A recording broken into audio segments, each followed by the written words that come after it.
Olá pessoal, tudo bem? Aqui é a professora Fernanda Keller, da disciplina de Ciências, e hoje a gente inicia a nossa terceira aula.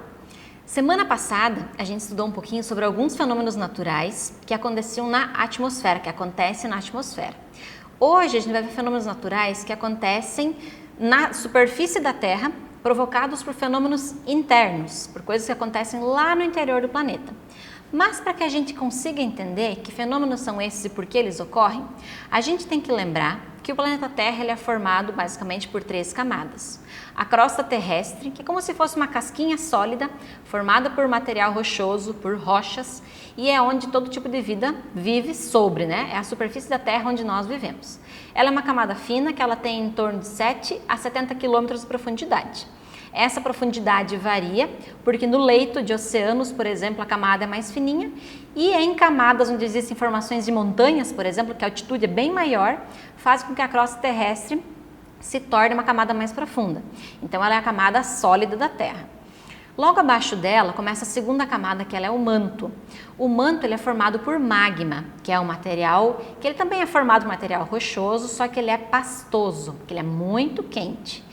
Quando esse magma se aproxima da crosta terrestre, ele forma uma casquinha fininha que é sólida. Essa casquinha fininha, junto com a crosta terrestre, formam a litosfera, que é a camada de rocha de solo do nosso planeta. Então, voltando para a camada pastosa, que é a maior parte desse magma, ele é formado então por um material pastoso, muito quente, que é aquecido pelo núcleo da Terra. Esse manto, essa camada formada por magma, ela tem em torno de 2.900 km de profundidade.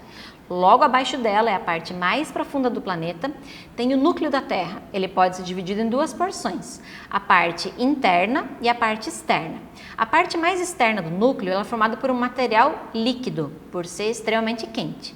E a parte interna ela é formada por metais e ela é sólida, que já foram feitos estudos e estima-se que o núcleo da Terra tem em torno de 6.000 graus Celsius. Então é o que faz com que todas essas camadas se mantenham aquecidas, tanto o núcleo quanto o manto. A crosta, por ser a camada mais externa, que passou milhões de anos de resfriamento, ela se tornou uma camada sólida. Então, para que a gente possa entender um pouquinho como que acontece esse resfriamento e esses movimentos que ocorrem dentro do planeta Terra, a gente tem que entender então que o núcleo ele se mantém extremamente aquecido e ele aquece o magma que está acima dele. Quando a gente falou aula passada sobre a inversão térmica, a gente comentou um pouquinho sobre aquele fenômeno de troca de temperatura do ar, né? O ar quente à superfície da Terra sobe e troca de lugar com ar frio. E essa mudança fica acontecendo o tempo todo para controlar a temperatura do ar na superfície da Terra e ajudar a eliminar poluentes. Esse movimento de sobe e desce ocorre também no manto. O magma se aquece muito próximo do núcleo, sobe, chega pertinho da crosta, quando ele se resfria, ele se torna mais pesado, mais denso. Então ele desce de novo e troca de lugar com o magma mais aquecido, que fica mais leve. Então esse sobe e desce forma um movimento de convecção lá no interior da Terra. E a gente vai ver logo mais adiante que consequências que esse movimento pode causar. Além da convecção, tem um movimento chamado de condução, que ele é a troca de calor entre materiais. Então, ele é mais lento de acontecer. Então, se a gente comparar, por exemplo, uma panela de água sendo aquecida, a gente vai entender que a condução, que é a mais lenta, que é essa troca de calor entre superfícies, entre materiais, ela acontece quando a panela se aquece, a panela vai aquecer a água que está lá dentro e depois que tudo isso estiver aquecido, esse calor vai ser espalhado para a parte mais próxima do cabo, por exemplo. É um processo que demora um pouquinho mais. Já na condução, na convecção, a gente imagina a água fervendo. A água que está mais próxima do fundo da panela se aquece, fica mais leve, sobe e troca de lugar com a água fria que desce de novo. Então a convecção ela forma essa corrente de convecção. O sobe e desce, assim, desse material quando aquece, sobe, resfria e desce. Então isso acontece no interior da Terra. Não tem nenhuma influência com o calor do Sol, porque o Sol, lógico, ele participa de fenômenos naturais na superfície da Terra, como a floração de plantas, formação de chuvas, formação de ventos, só que à medida que a gente vai descendo, por exemplo, na superfície da Terra, a poucos metros para baixo da Terra, o calor do Sol já não influencia mais em nada. E vale destacar também que se a gente for fazer escavações na superfície da Terra, a gente vai observar que a cada 30 metros que a gente vai descendo, vai aumentando 1 grau Celsius, que a gente está chegando mais próximo das camadas mais quentes.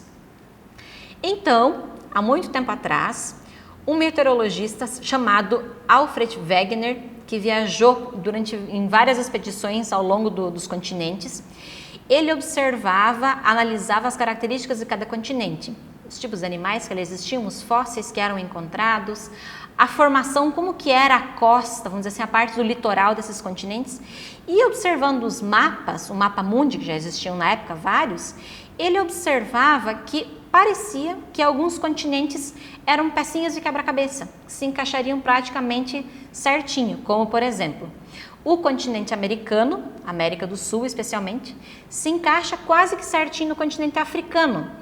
E observando em várias expedições a composição do solo, fósseis encontrados, ele percebeu que em todos os continentes foram encontrados fósseis de uma planta, mas como que essa planta existiu em todos os continentes se esses blocos de terra gigantescos, que são os continentes, são separados por oceanos? Então não teria como surgir a mesma planta em todos os continentes se eles sempre tivessem sido separados. Então com essa hipótese, esse raciocínio, ele criou a teoria da deriva continental. Teoria é uma hipótese para explicar fenômenos que acontecem. Ela pode sofrer alteração, quando se percebe, por exemplo, que ela está errada, ela cai em desuso, mas ela pode sofrer alterações que incrementem, vamos dizer assim, que justifiquem ainda mais o fenômeno que aconteceu. Então, essa teoria da deriva continental acreditava que, com esse experimento, essas observações, ele acreditava que há milhões de anos atrás, todos os continentes formavam um único continente gigantesco, que era chamado de Pangeia. E a Pangeia era banhada por um único oceano também, chamado de Pantalassa. E por alguns fenômenos que foram acontecendo, esse continente único foi sofrendo rachaduras, se partindo e se afastando. Só que através dessas provas que ele tinha, fósseis, formações geológicas, ele não conseguia justificar como que os continentes se afastaram. Então ele não conseguiu convencer a comunidade científica dessa teoria dele. Ela acabou caindo em desuso, por mais que em 1915 ele tenha escrito um livro falando sobre a origem dos continentes e oceanos. Em 1930, quando ele faleceu, essa teoria não era considerada correta. Então ela acabou caindo em desuso, ninguém utilizava essa explicação. Então, para que vocês tenham uma noção um pouquinho maior, ali mostram a posição dos nossos continentes, claro que não na posição atual, porque eles estão bem mais afastados, mas mostra como são quase peças de quebra-cabeça se encaixando. E também mostram alguns fósseis que foram encontrados, por exemplo, na América do Norte, alguns fósseis de animais também foram encontrados na África. Como? Se a gente está a um oceano de distância. Plantas presentes em todos os continentes. Então isso ajudava a justificar a teoria da deriva continental, mas que mesmo assim, como ele não provou como os continentes se afastavam, não foi aceita como correta. Então, em primeiro lugar, a gente tem que entender que existe uma outra teoria também, chamada de teoria das placas tectônicas. Essa teoria ela surgiu depois do final da Segunda Guerra Mundial. A Segunda Guerra Mundial foi um período onde houve muito avanço tecnológico. E com esse avanço tecnológico foi criado um aparelho chamado sonar.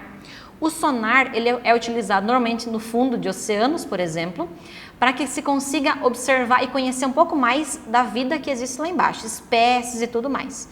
Então, através desse sonar, eles conseguiram observar que a crosta terrestre, a casquinha mais externa do planeta, junto com o manto, que é aquela parte mais externa perto da crosta, que forma a litosfera, não é uma camada fixa.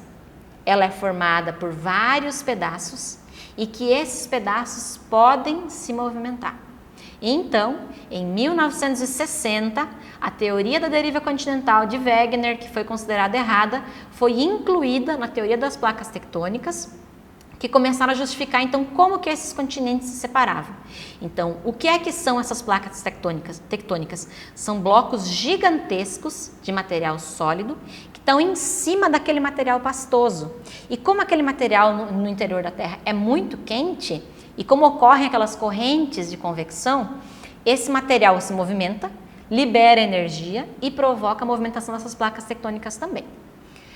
Lembrando também que hoje já se sabe que as placas tectônicas elas podem se movimentar em torno de 10 centímetros por ano. E isso é muito lento, então a gente praticamente não percebe. Mas alguns continentes se aproximam, enquanto que outros estão se afastando. Então nessa imagem agora, ela mostra um pouquinho as 12 principais placas tectônicas que existem, que são as maiores. Sabe-se que tem as menores também, mas as maiores chamam mais atenção porque é sobre elas que está a maior parte dos continentes. Elas podem então se afastar ou se aproximar de acordo com essa movimentação do interior da Terra. Aqui mostra mais um pouquinho da teoria das placas tectônicas, lá aquilo que Wegener explicava, da Pangeia, que sofreu divisões, se dividiu em Laurásia e Gondwana e depois foi sofrendo novas divisões até assumir essa posição atual de hoje em dia. Quem empurrou esses blocos gigantescos embora, vamos dizer assim, foram as placas tectônicas que se movimentaram e levaram esses continentes juntos. Então, que tipo de movimento que as placas tectônicas podem fazer? Basicamente são 3. O primeiro, que acontece quando ocorre a colisão de duas placas. Normalmente uma desce em relação à outra, mas pode acontecer também de uma placa mais densa, mais grossa, empurrar uma placa mais fina e ela sofrer dobramento. Aí ela dá origem a cadeias montanhosas, por exemplo, que são as cordilheiras. Então, para ver como essas placas tectônicas influenciam na formação do nosso relevo. Além disso, as placas podem se deslizar lateralmente, sem se afastar ou se aproximar, só se deslizam. E também ocorre o movimento de afastamento, quando elas se afastam, ao invés de se aproximarem, certo? Também causando alterações na superfície da Terra. Essas alterações, quais são? Alguns fenômenos que vão provocar alterações bem bruscas. A gente sabe que o nosso relevo ele sofre modificações diárias, a Terra está em constante modificação. Alguns fenômenos externos são muito lentos para causar transformação, como por exemplo a ação da chuva, os ventos, o intemperismo, a erosão, eles vão modificar o nosso relevo, mas leva milhares de anos para acontecer. Mas esses fenômenos internos, eles costumam ser muito mais agressivos e eles causam uma movimentação e alterações muito mais drásticas, como por exemplo o terremoto. De que forma que ocorre o terremoto?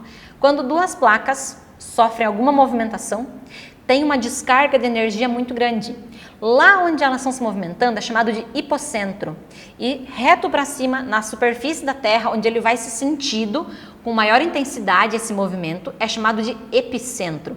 Então, normalmente, onde ocorre o epicentro de terremotos é onde acontece a maior destruição, principalmente se ocorre em grandes cidades, né?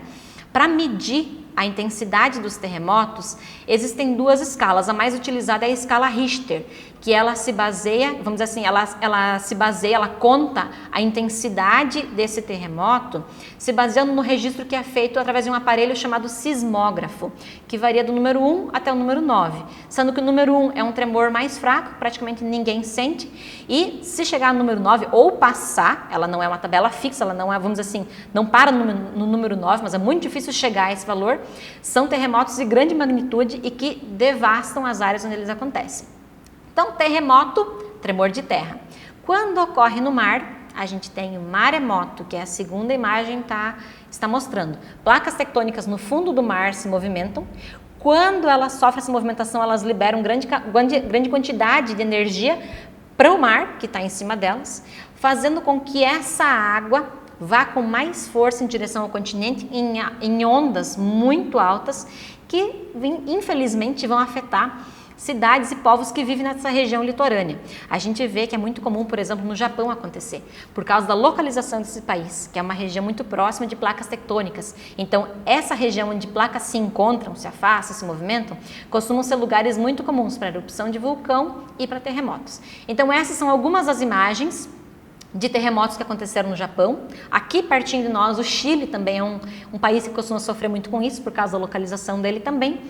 E a terceira imagem, ela mostra o tsunami. e também devastou o Japão em 2011, causando muitas mortes por causa da altura dessa água que invadiu casas, levou carros e tudo mais, acabou causando muitos prejuízos.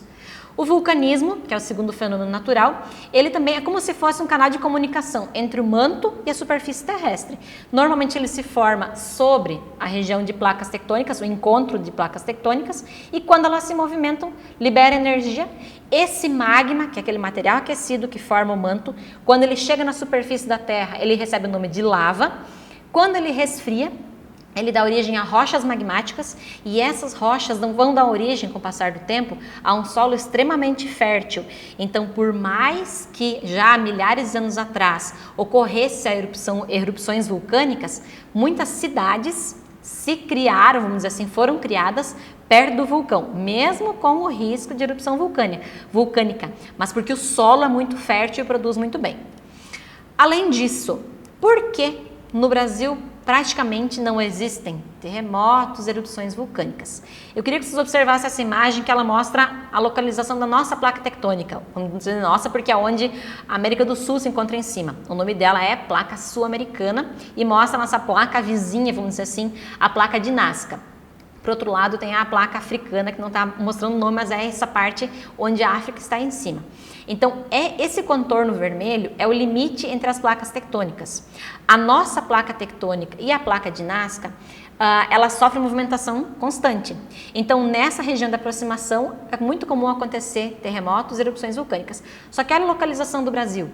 Ele está aparecendo em amarelinho ali. Ele está praticamente no meio da placa. Por estar tão distante das bordas, aqui é muito difícil que aconteçam terremotos e tsunamis e erupção vulcânica, a gente está longe dessa região. Mas nessas bordinhas vermelhas é onde mais se concentra a ocorrência de vulcões e de tremores de terra. Mas, professora, eu ouvi falar que no Brasil acontecem terremotos. É verdade.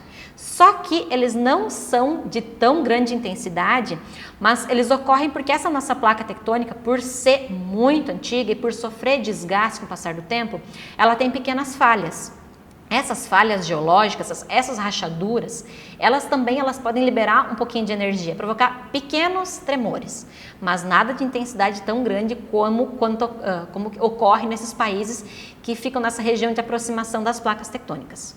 Certinho? Foram muitas informações. Eu dou uma dica para vocês: leiam um livro, pesquisem esses temas na internet, aprofundem o conteúdo de vocês, sempre façam anotações, porque a gente acaba falando muito rápido, é muita informação, mas espero que tenha esclarecido algumas informações para vocês. Aguardo todos numa próxima aula, certinho? Até mais! Beijos!